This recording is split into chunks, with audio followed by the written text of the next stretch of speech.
જયારે 2022ની ચૂંટણીમાં આપણે હાવણાના નિશાન ઉપર મત દઈને ભૂપતભાઈને ધારાસભ્ય બનાવ્યા હતા, ઈ જ ભૂપતભાઈ 1 વર્ષ પછી વહી ગયા. ત્યારે આ ગોપાલભાઈની જવાબદારી હતી. ગોપાલભાઈ પ્રદેશ પ્રમુખ હતા આ જ પાર્ટીના, અને લોકોએ હાવણાના નિશાન ઉપર મત આપ્યા હતા.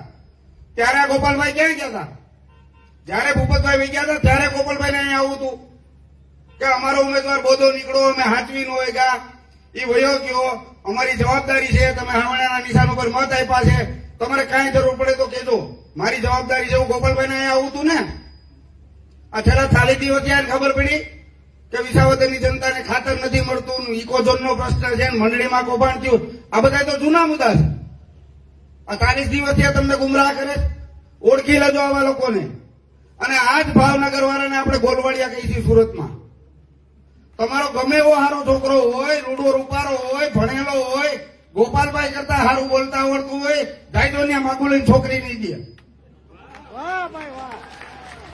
અને તમારે વિસાવદર વિધાનસભાની સીટ આપી દેવી. વિધાન જો મિત્રો આ